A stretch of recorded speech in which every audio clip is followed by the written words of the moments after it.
Hey everyone, it's Lori from the Watchman's Midnight Hour. There's two things I want to address. One was last night or earlier this morning, I had a dream that came across as if like I was playing a type of Heyday or a type of like Animal Crossing or that type of a game, and yet I could interact with it. I could actually feel like I was tasting certain things, like if you know anything about, I mean, I should know all this, right? But Fortnite has sprites in it, right?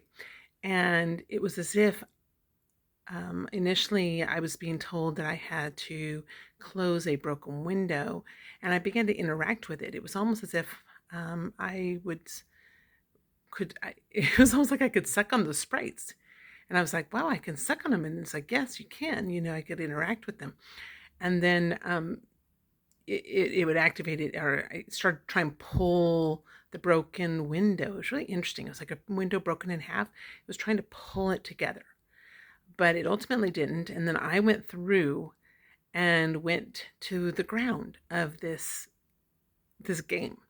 I know that they have come out with systems possibly that you can really interact to that degree while playing games. I'm not sure if something new is coming out soon or not, but I'll let that go. To me, it's not that important.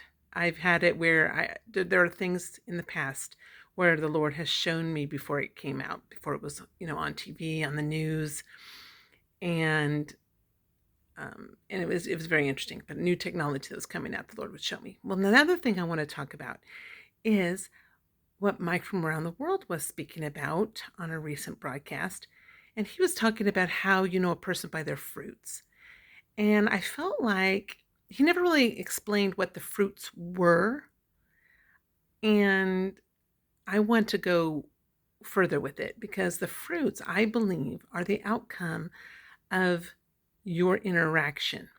So if you have worked with specific people, if your marriage, how your marriage has turned out, lots of different things in your life that you've had to face, what was the outcome? Did you see godly fruit come from it? Did you see how you brought people to Christ? They came to Christ, or their lives were improved by what you said to them, or they were encouraged, uplifted, and strengthened, or your marriage is still in unity and intact, and both of you have grown? Let's see, those are the fruits. It's the outcome of what we do. So for kind, if we have love and joy and peace and kindness and tenderness and gentleness, right? And if we're using all that, if we're working with the fruits of the Spirit, we're going to end up with the fruit of our actions, right? The outcome. And I do believe it has to do with that. I've been sharing that truth online as much as I can, but I have found that, and even Mike said that AI, when TikTok came back on, it will pick out videos to totally just dump. And I can tell that those videos that are very enriching biblically to the accuracy, I would say exactly what the Lord has given me to 100% a sure thing, it will get dumped. If it's to help somebody and reach into someone's life that could totally change their life, I have trouble. I go and I do an edit. I call it an edit check. And I'll write on the thing, I'll say edit check. And what will happen is if it edits and allows it to stay, then it's okay. But if it doesn't, it'll say comment deleted or comment whatever they say, right? It tells you when it's not letting it be edited, which means that they dumped it. But I have noticed that the more biblically accurate we are online, AI doesn't like it. And so, but I have been trying to share with people that how you know you're worthy to be able to enter the kingdom of heaven. Now, I'm not talking about salvation. See, a lot of people don't understand there's a difference between the kingdom of heaven, the kingdom of God. And if you look in the Bible, whenever it mentions the kingdom of God, it has to do with salvation. Whenever it mentions the kingdom of heaven, it means a believer and their ability to enter heaven. Are they ready or not? So a lot of it has to do with our relationship with Christ. If you think about the Laodicean, they're like, hey, I got everything. I don't need to get in the word. I don't need to spend time with Jesus. I'm fine, right? And yet they're decrepit and messed up. And he's spewing them out of his mouth. Well, that means he's not accepting them But yet he's knocking, wanting to come and spend time with them. And the thing is, we need a relationship with Christ.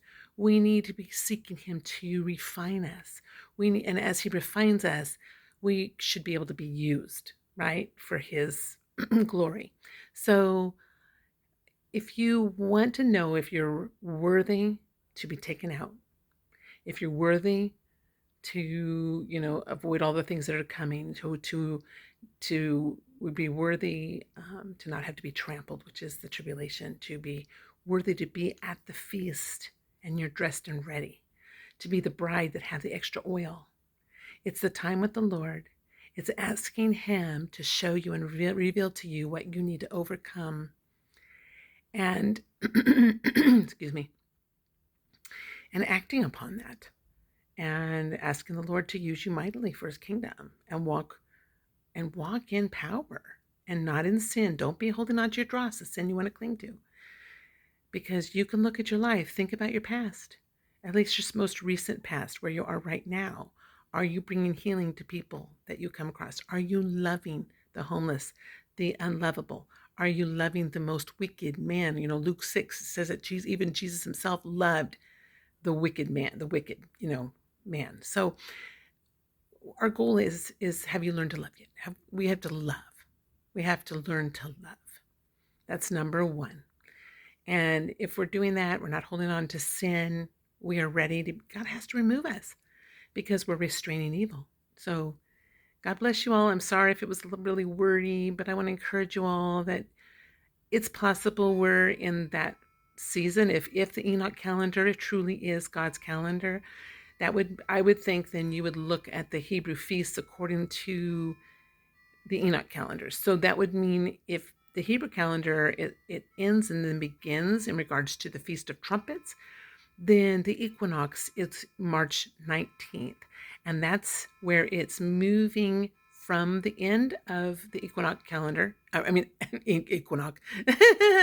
The Enoch calendar. That's interesting. The Enoch calendar into the start of the new year. And it's possible, Jesus said that he's going to come when we least expect it. And if we're all focused on the Hebrew calendar and the Gregorian calendar and thinking the Feast of Trumpets is in September or August or October, we're not going to, find him, be expecting him at the right time. So there's so much going on. Mike says everything's going to increase. Within 2 months, you're going to have some planetary object outside that's going to start putting destruction against the Earth. Within 4 months, AI is going to be like taken over in drastic ways. I mean, honestly, I think we all know. And oh yeah, that's another thing. Hopefully you're sticking in with me. I'm terrible at I'm not a good speaker, am I? But here we go. The most important point you need to remember and to know is it slipped my mind, it's about sudden destruction and the rapture. Oh, yes. God is exposing every dark aspect about America. And you know why he does that? He exposes that so that he can judge. And the world will know why God judged as he did. Okay? That's what he's doing right now, is he's exposing the deep, dark secrets and purest evil that's been going on in America, so that when he judges, there'll be no ifs, ands, or buts as to why he did it. Okay, God bless you all. Hang in there. We're almost home. I know it's hard, but just lean into him. And with all this craziness in this world, just like Mike said, we are protected, but life's going to get exciting. For those of us who feel like life is boring, doldrum, come on, let's move on. Let's get the action going. I have a feeling we're there, and hang in there. God bless you all. Take care.